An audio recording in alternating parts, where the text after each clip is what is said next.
I'm honored to share Renee Sills' interview with you today. We discussed how we carry the grief of our ancestors and others, often making our process of grieving about something bigger than us. Renee shared about how grieving together allows us to develop more intimacy and connection, and she shared about the importance of one recognizing their own shadow as part of their healing work.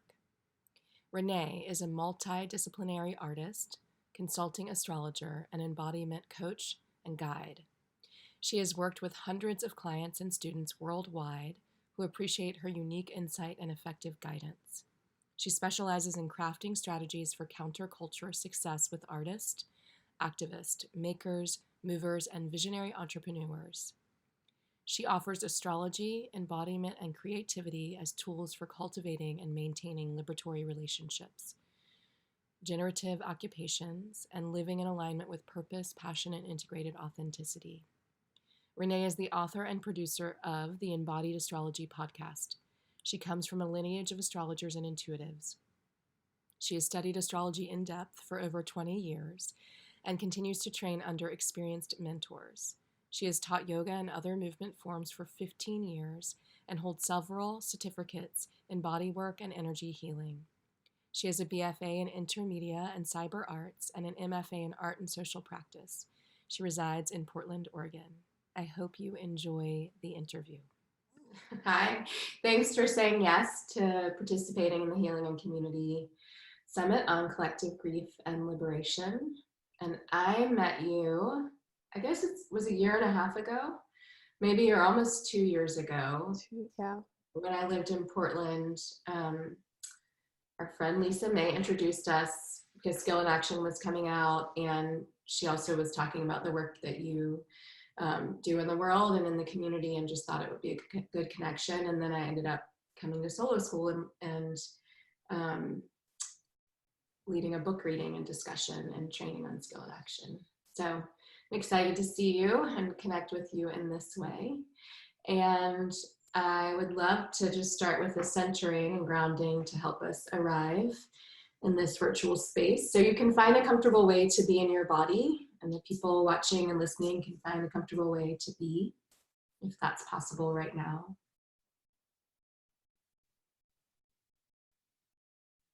And take a moment to turn your attention to your breath and begin to feel your inhales and exhales.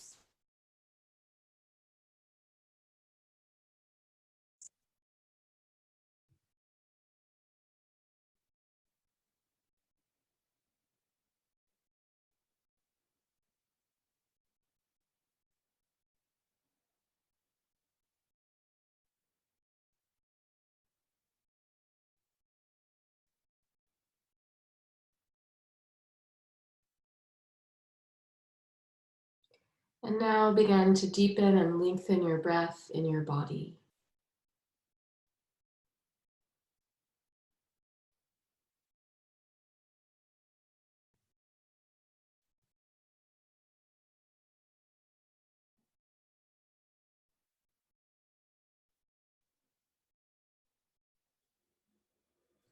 And as you deepen and lengthen your breath, take a moment to notice how you feel physically, emotionally, mentally, and spiritually.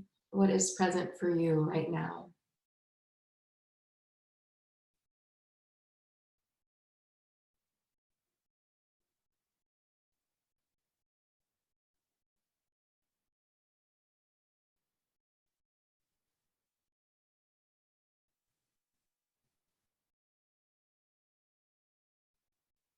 And now bring your awareness to your heart space, and your heartbeat, and take a moment to notice what you are holding in your heart, or what is present in your heart space right now.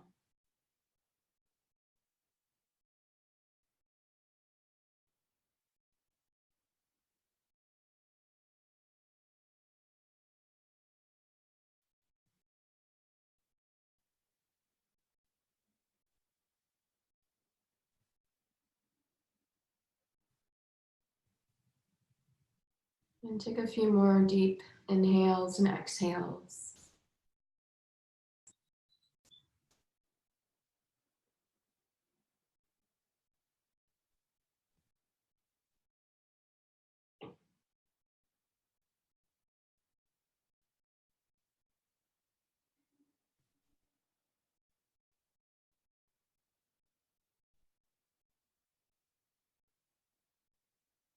And then when you're ready, you can open your eyes or look up, blink the eyes open and reorient to the space. So I would love for you to share a little bit about what you do in the world, the work that you do, and yeah, share some about your practice. Thank you. Well, I do a lot of things, and I always kind of don't know what to do with this question because it's hard to find a name for the things that I do. Mm-hmm. I'm an artist. I have a BFA and an MFA, and I try and think about everything that I do as an art practice of some kind. I've been teaching yoga since I was in my early 20s, and developed a lot of interest in working through somatic practices. And I through that path kind of became a somatic movement educator. I do a lot of work with movement repatterning and helping people remember states of their own body's development, embryonic development, learning to walk, learning to crawl, connecting with their different body systems, etc. I started a teacher training program that ran for 5 years. We had our last year in 2018. I started that with a colleague, Sarah Trelease, and we called it a yoga teacher training program, but it was really an inclusive and adaptive practices program where we approached yoga through an anti-oppression lens. We really tried to take off the idea of form with the postures and really look at a lot of the functions. So energetic functions, physiological functions, creative functions, etc., and teach our students how to facilitate experiences for people. And we thought a lot about the philosophy of yoga through a contemporary and feminist and intersectional lens. I've worked as an astrologer for the last, over 5 years now. I've been doing this practice, and I grew up with it. So it's a lifetime practice for me, and recently it's become my income-paying occupation. And I combine the somatic work that I do with astrology. Astrology is, I think, a really sophisticated kind of how do I say it? It's kind of like Myers-Briggs times 1,000. It's like a way to understand the nuances and complexities of personality, and also the way that evolution works with personality. But it's also a gateway for intuition, and I think it allows people to accept themselves and understand themselves really in a different kind of way. So I work as an astrological consultant, and I bring in the embodiment work there. And then I just have my ongoing art practice, and that sometimes looks like organizing events where people come together in different ways to commune or relate or feel their bodies, or connect with mysticism. And then sometimes it looks like drawing or creative writing or a performance. But yeah, I do all of those things. So many things. So many things. Yeah, and what you said about you're like not being sure what to do with the question resonates, because when people ask me what I do, I'm kind of like, it's complicated, sort of. I don't know how to explain it to you if you don't understand, oppression. And so I get that it can be challenging to answer that. And thank you for all that you do in the world, so many different things. So this summit and conversation is focused on grief and liberation. And I'm wondering why you feel like it's important to talk about those things now, or to be working with grief and liberation now at this time, given what's going on in our world. Yeah. Well, first of all, I mean, I feel excited that a lot of people are wanting to talk about it. And so that's one reason why I think it's really important, is that we're ready. And I think there's so much unprocessed grief in the world. When grief is unprocessed, it manifests in various ways. Of course, as you know, but fear, anger, rage, violence, self-hatred, self-destruction, lack of empathy, loss of ability to feel joy or connection with the world or one's own value or the value of others. And all of those kinds of conditions, the ways that things are suppressed and oppressed, for me, I see them really built into the dominant ideologies and the dominant structures of our world. So capitalist white supremacy and patriarchy, but religion and governments and education and economies and the medical system, like all of these systems are upheld really on like suppressing stories in a lot of ways, and perpetuate themselves in the same kinds of mechanisms, imposing suffering and convincing people to hold back their authentic experience. And then I think that the grief that we feel, which is a natural response to feeling the effects of all of these systems on our bodies and in our world, is just compounded, and then it keeps getting stuck and stuffed and compounded again, and it just builds into this huge residue. So, you know, I think that it's important to be discussing collective grief right now, because we need to grieve so hugely. And everybody does. I mean, I think our grief is really interpermeating and entwined with one another. And so, you know, everyone has stories in their ancestry and their lineages that need to be grieved. Everyone has experiences in their lives that need to be grieved. And until those feelings are processed, a lot of the same reasons for feeling grief will continue to happen. And yeah, I guess I think at least at the moment, maybe not forever, but at the moment it feels like grieving and liberation are really the same thing, or part of the same thing, because there has been such a backlog of sadness to process, and having the ability to do that because there's increasing awareness and increasing interest in liberation and in trauma, means that we get to be more liberated. And the more that we get to be liberated, the more we get to grieve. So. Yeah, thank you for what you named about, I mean, all of it, and specifically what you named about grief and liberation, sort of being one and the same, right? Maybe the pathway to liberation is through this process of grieving things that are unprocessed, and you named the residue that builds up. And so I'm curious to know about your own relationship with grief and liberation, if they're the same thing. Like, what is, I think people have different relationships with processing grief, and so if you share anything about that, I'd love to hear that. Yeah. Well, when I got your list of questions, I kind of thought about them for a while, and one experience that I've had that I continue to have is with my relationship with my dad. We have a really challenged relationship. He's not diagnosed, but he fits the descriptions for bipolar, paranoid, and borderline personalities. And throughout my life, he's been incredibly psychologically abusive to me, and we've been estranged for a better part of 2 decades.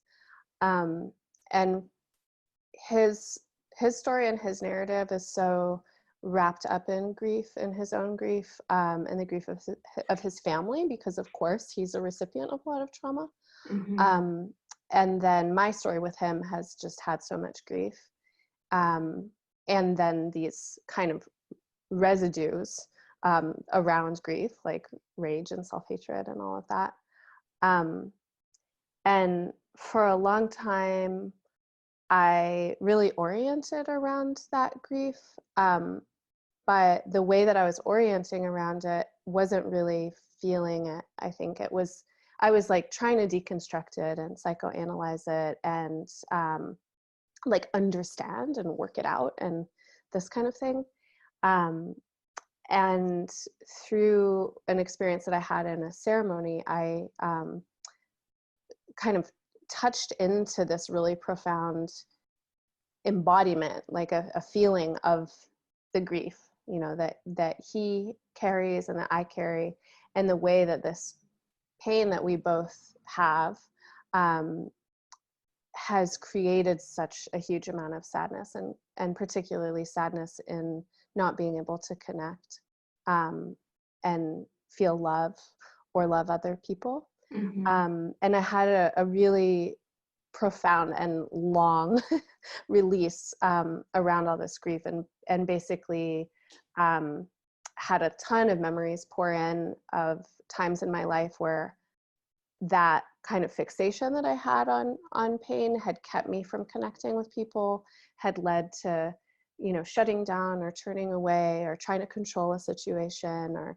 mistrusting or something like that, and allow myself to just feel how sad I was about all of those missed opportunities to connect, Mm-hmm. and to really feel a lot of my dad's pain, or what I imagined or um, maybe dreamed of his pain, which is so isolating. And the thing that happened for me was like this way where, in the finally feeling it, it's like all these walls got to come down, Mm-hmm. and I stopped doing the things that were keeping me from feeling it. So I stopped doing the defensiveness, and I stopped arguing against it, and I stopped trying to psychoanalyze it. It's like I accepted it. And then it kind of just opened something for me. And now, I mean, it wasn't an overnight kind of experience where, like, Right. the next day, then all of a sudden I was Yeah. really able to connect. But it's been ongoing, I'd say, since this happened about 8 years ago, where I feel like my defense mechanisms are getting softer and softer. And I can recognize more when I start to engage tactics around um, holding patterns with my own grief.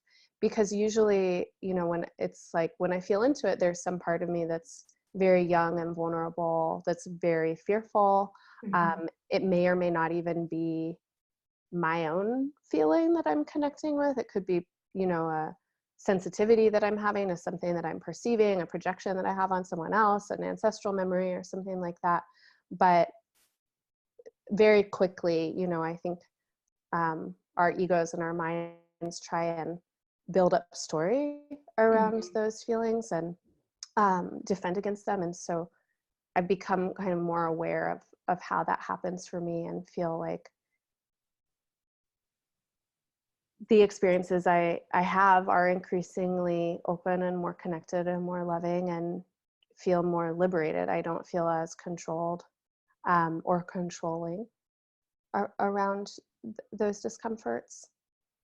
Um, and then time and time again, I mean, in all kinds of situations, I feel like allowing grief to be present, acknowledging it in myself, and giving space for acknowledgement for people that I'm with, allows intimacy so Mm-hmm. quickly. Mm-hmm. And if those acknowledgements aren't there, then we keep on pretending and acting, and there's a lot of distance. And then it's like, as soon as we acknowledge it, it might not even be a big catharsis. It could just be an exhale, but like, then we can connect. Mm-hmm. Mm-hmm. I really appreciate what you just named about intimacy and connection. And right after I moved to Portland, my dad passed away like 11 days after I Oh, arrived. wow. And so, and I mean, I don't think I ever landed, right? I think it was so discombobulating to be somewhere new and to have that happen. And I'd made a few friends in that 11 days, and our friendship really formed around them showing up for me in this moment of like, y'all don't know me very well, and my dad just died. And so Mm.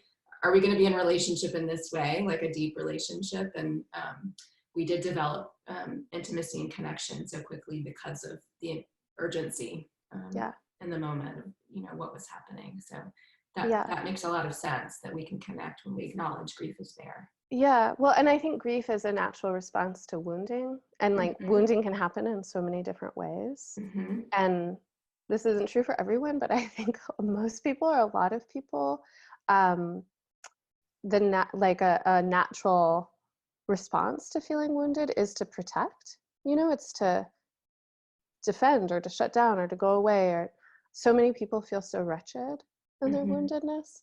And like opening up to allow someone else into that space is so terrifying and vulnerable.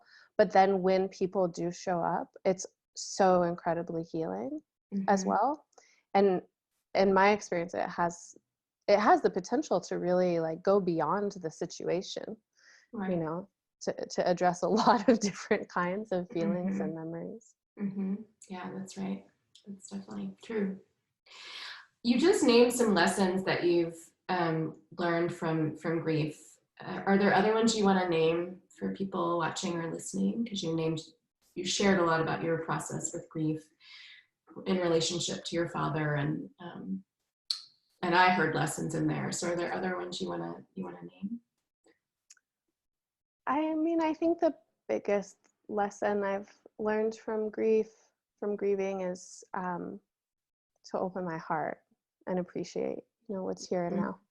Mm-hmm. Um, like, I think every time I've really allowed myself to move through a process of grief, not it. I feel like there are different ways to be with grief. That there can be a way to be with grief that's very fixated and held, but then when I've had experiences where I move through the process, where I really allow it to express, but then I also let myself move through and move on, that I always come away with like an awareness that before I'd done that, I wasn't present, and I wasn't um, really connected. And that when I get through those processes, what's left is this really intense poignancy and recognition of time. Like this is Mm-hmm. the time. Now is the time to connect and to love who's here and to appreciate what's here and to try and be real. um, and yeah, I think that's the biggest lesson that I keep learning from grief. Mm-hmm. And I would say that that's true for anything. It's like it's definitely something that I think is true right now for us on the planet. There's so much grief, and it's like now's the time. This is our planet, this is our home. If we don't feel the impulses that we are all kind of being shaped by this like frantic defensiveness and constant trying to plow through, then we're just going to keep destroying our home. Mm-hmm. Mm-hmm. Yeah, what do you feel like it might look like for us to prioritize time and space to process what we're grieving related to the planet and what's going on culturally and politically? Well, Mm. to like move through it or be with it is part of what I heard in what you named. What would that look like um, on a collective scale? What might it? Hmm. um, well, I mean, ideally I think it would look like systems wide education on trauma, and it would look like massive funding and subsidies for trauma therapists and somatic therapists and facilitators to help train everyone at all levels of governments and education, and anything that's institutionalized, but also people with their families, people in communities, people working with land, on what trauma is and how to work with it. um, there's so many techniques around trauma that are so simple and they're so effective, and some of those techniques are just in recognizing it when it shows up. um, so I don't know how that happens or like how we get to that place from here, but I think starting off by having conversations and um, prioritizing trauma informed education and um, decolonization of therapeutic techniques, working more with indigenous practices and kind of ancestral practices, but also with like really empowering people in the here and Mhm. the now to understand how they want to work with themselves, that it's not a one size fits all kind of approach, but that there are ways to recognize the embodied responses around trauma and grief, and then there are some really simple ways to hold space Mm-hmm. for trauma and grief. And then those means need to be adapted and um, integrated and imparted in, culturally specific or community specific ways. But I think that's what it could look like. Like I said, I don't know how we get there, to like a systems wide Mm-hmm. kind of emphasis on healing and restorative justice. In my like idealism, it's like that happens at the same time as prison abolition and reparations Mm-hmm. and land return and things like that. And it goes along with community listening sessions and I don't know, like I sometimes I fantasize about it, and I fantasize about everybody um, all at the same time just refusing to work. Mm-hmm. Like let's stop going to work, let's stop trying to make money, let's stop feeding into the machine, let's everybody turn towards each other in our nearest communities and start to hold space for each other and get to know each other. And let's have the people who have tools and have resource and privilege release those resources so that people who need them Mm-hmm. can access them. And let's have everybody kind of just shake for a really long time, Yeah. and I think everybody is just in such a deep state of shock and trauma. I mean, globally, it's like we're living in such an extreme state of violence all the time. Mm-hmm. And there's so much disassociation that's happening just to get by, just to get through a day. Right. So I don't know. It's like for us to all get to that place, it seems like there needs to be a massive kind of refusal to go along with the status quo. Mm-hmm. Mm-hmm. and Yeah. and more and more, I mean, and more education. Like I think that we are like moving in a lot of really good directions too. Like there's so much language now that we didn't have 10 years ago, never Mm-hmm. mind like 100 years ago. So people are able to put words around their experiences and be understood in those words in new ways. And that means that more self-recognition can happen, and it means that more relational recognition can happen. So that as well, like ongoing education and language being developed. And yeah, I think that there's a lot of hope that I have, like especially when I have a lot of clients who are in their 20s, and there's something that I think has happened culturally, not obviously for everybody, but in a major way, like in a different way than I had in my experience of going through high school and college, where a lot of people recognize the importance of empathy and emotions. Mm-hmm. And so there's a lot of conversation around tenderness and feeling and like allowing people to have their process. And that feels really hopeful to me. I think that those are necessary tools to collectively grieve and liberate. Mm-hmm. Mm-hmm.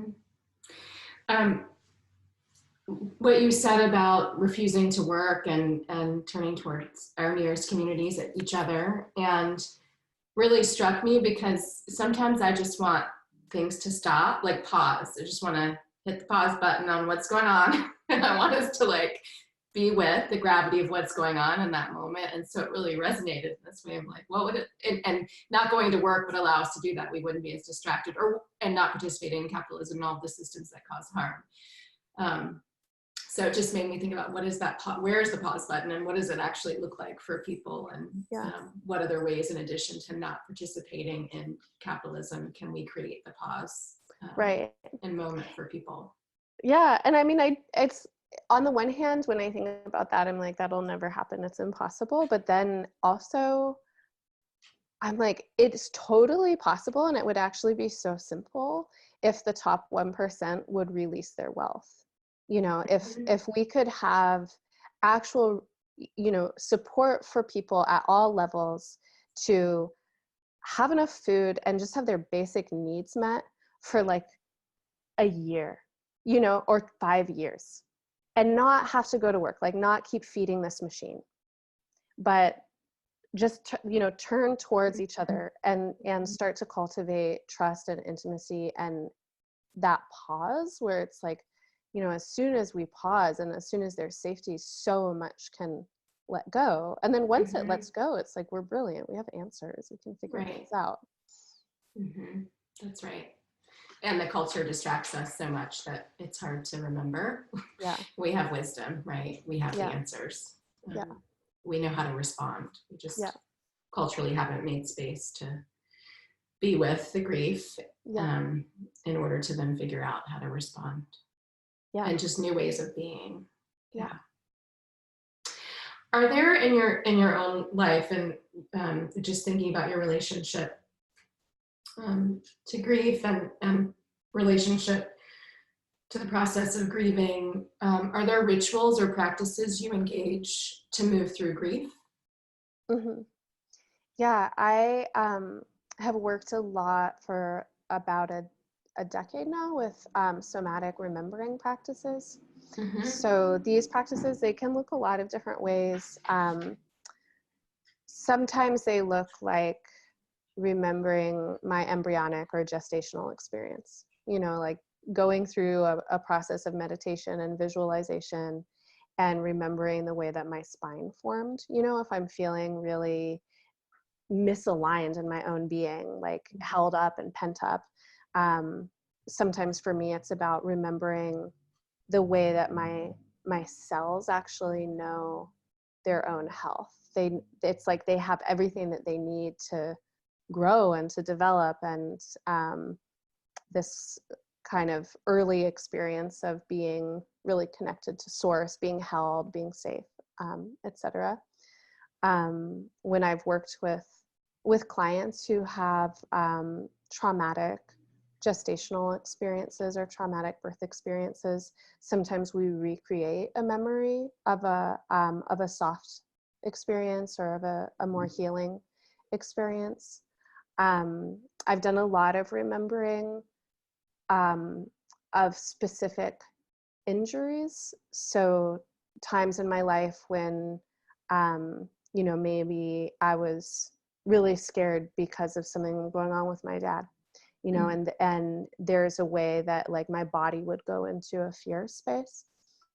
I'll go into a meditation and remember me then, and then also kind of bring in a visualization of me now, doing support work with me then, holding myself, being my own friend, that kind of process of, some people call it soul retrieval or like reintegration or something like that, but finding the times that I shut down or dissociated, or responded to something in my environment or had an experience that felt really shattering to me, to actually go back and remember with myself what that experience was, and then comfort myself in that place and help resource that internalized memory.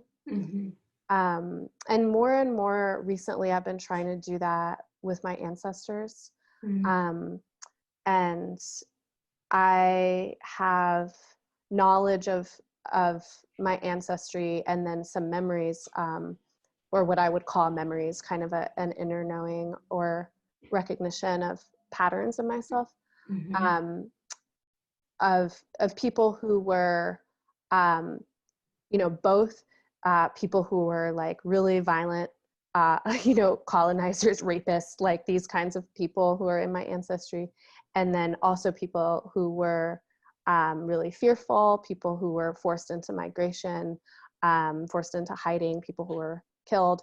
And then I have tons of memories of, or ideas of people who were awesome, they were powerful and they were healthy.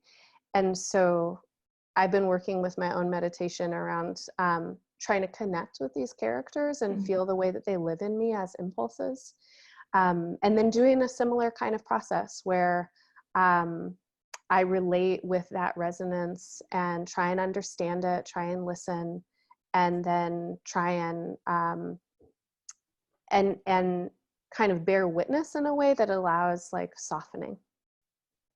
Um, so those, that kind of somatic remembering practice for me is probably um, one of the main ways that I work with moving through grief.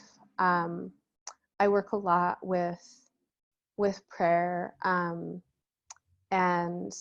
connection to my mom and my grandmothers who have all passed on, and I really rely on them and I draw on their memories a lot.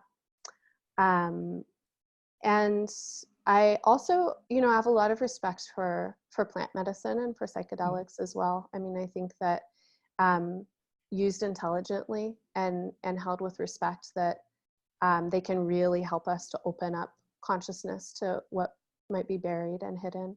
Mm-hmm. Mm-hmm. Yeah. So a lot of different practices and rituals. And it sounds like, rituals that you do for yourself and the wounds that are present, and also ancestral um, healing as well is happening through the rituals you engage to move through grief, right? So healing happening for your mom or your grandmother or previous generations. Well, yeah, I mean, I rarely feel grief as my own. Mm. Like I don't even know if I can think of grief that I would claim sole ownership of. Right. Like I think that most of the time it's like grief is shared, or it has something to do with relationship, or something to do with, my relationship to the planet, to the earth, to other people. And specifically when I'm thinking about like maybe my ancestors who were responsible for suffering of other people, that grief that they didn't process, like this Mm-hmm. soul tarnishing kind of grief that had to arise on some level of their consciousness because of the ways that they were creating suffering for other people, but they didn't process, they Right. didn't recognize. Like I think um, especially like as a person that carries privilege in the world, it's like my absolute responsibility to try and process that grief, to recognize the remorse that there is for the creation of Mm-hmm. those sufferings, um, because those same sufferings create suffering for me now, Right. and in the inability that I have to connect with people in certain ways or in certain spaces, or the suffering that I'm perceiving in the world around me that I feel helpless about, that I see and then feel like, oh my God, the reasons that the suffering is happening is like so old and twisted and intertwined with all this bullshit. Mm-hmm. Mm-hmm. Yeah. Hmm. That's powerful what you said about grief being shared. Like you don't really experience it as your own. It's usually connected to relationship of some kind, relationship with someone or the planet or something we wanted that we didn't get, right? So it's true. I just never framed it that way, and I feel like that's true, that we are sharing this experience of grief. We're not isolated, Yeah. right, in experience. Yeah. And I mean, I think that there's like definitely been times when I need to tend to my own grief Mm-hmm. and own it for myself. Um, but also the story that I was sharing previously about my dad, you know, I think the main shift that I made was recognizing that I didn't need to isolate myself around that pain, Mm-hmm. that it Yeah. actually wasn't mine. Like it wasn't mine Right. to own and to figure out and to control, you know? Yes. Yeah. That's Jasper barking in the background. Hi, Jasper. He's been in here the whole time that we've been talking, which is interesting to me. So, Well, I love Jasper Stone and I love dogs, so yeah, maybe he knows. I think so. He's pretty magical that way. So I have, I think one more question, and you've spoken to this, like grief and liberation being the same. What does collective liberation mean to you? Like, when you think of that, what do you see, or what images or colors arise, or what does it mean to you? What words come up for you? I mean, collective liberation to me feels like this vision of, um, it's kind of like people, people remembering that we're stars. It's like Right? Yeah. this space of, empowered individuals thriving and harmonizing in community. Collective liberation would feel like to me, um, disbelief in externalized forms of, external. I don't want to say disbelief in like an external God, because I believe that there's Mm-hmm. consciousness outside of us, but it's like a disbelief in these externalized power structures where it's like, oh, that thing out there has power and I don't, and that thing out there is judging me and I just need to conform or to submit, or that's making the rules and I follow them. And more of, like an entrainment that happens for people from the get-go around recognizing their own intuition, their own psychic abilities, their own capacity for knowing, and then also recognizing their own shadow, Mm-hmm. and their instincts to destroy or instincts to compete or something like that. But being given tools to not hate or like suppress those parts of themselves, but to see what their potential is and to work with them Mm-hmm. skillfully. Mm-hmm. Um, and so a collective liberation, I think, would be some kind of, massive, large scale, all at once kind of shift, Mm-hmm. where we would free ourselves from the tendencies that lead to suffering, um, like our own competitiveness, our greed, jealousy, the misuse and the manipulation of power, um, and a kind of generosity and enjoyment of each other. Um, I really like the word compersion, which has come up like in more of like a polyamory community, but Mm-hmm. I'm thinking of it more just in general as the pleasure that we can derive through other people's pleasure.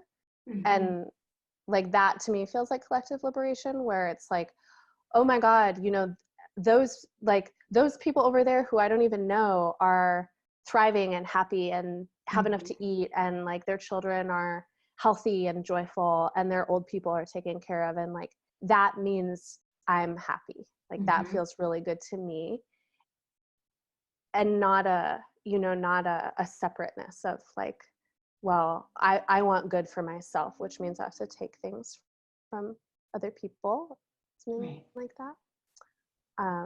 Yeah.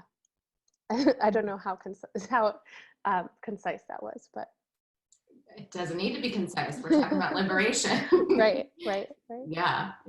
Yeah. Um, so can you share a little bit about what's coming up for you in 2020? Any offerings that you want people to know about? Mm. Yeah. So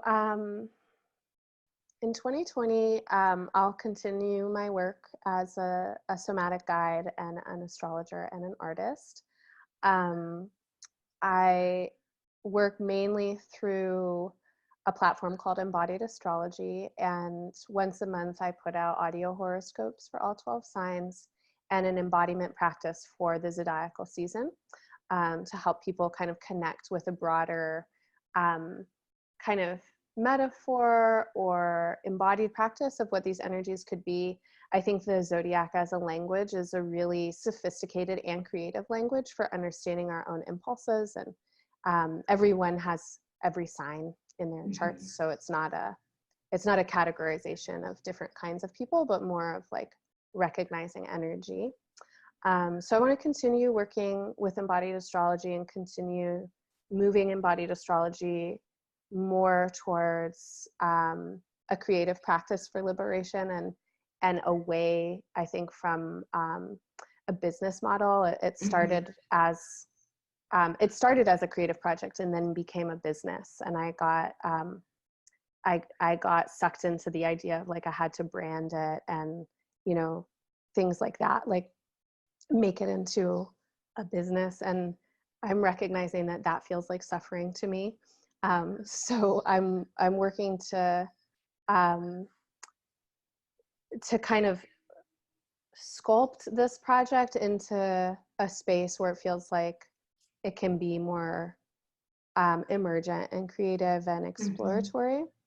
So I'll continue to do that, and I'm excited to start teaching a little bit more in 2020. I've taken a little bit of a pause over the last few years, but we'll be teaching more. I'm not quite sure when and where yet, but I have some projects I want to do in public space around engaging with public space and engaging with relationships to space and to bodies, and private, not private kinds of spaces. Yeah, and a lot of 2020 at the moment, being in the last kind of month or so of 2019, a lot of next year is still open and a blank canvas for me. So I'm not entirely sure. Where can people find you if they want to stay up to date with what you're offering and creating? Yeah. The best place to find me at the moment is Embodied Astrology. The website is embodiedastrology.com, and then I'm on Instagram at Embodied Astrology. And I have a personal website, reneesills.com, that's very old and in need of an update. And maybe by the time this comes out, I'll have started to work on that, but I may have not have yet also. So Embodied Astrology is the best way for the time being. Okay. Thank you so much for taking time to connect and to share about grief and liberation and all the things between grief and liberation. And I really appreciate everything you shared, and have deep appreciation for the work that you do, which feels, work is not the right word, but what you bring forth, right, in the world. So thank you for being you and for having this conversation with me. Oh, well, thank you so much, Michelle. It's, I love your project, and it's so necessary. I feel really honored to be invited to be a part of it. Yeah, thank you. And Jasper's grateful too. He's sitting in my lap. Jasper! Look at his little head. I know, he's sweet. He might sit up for you.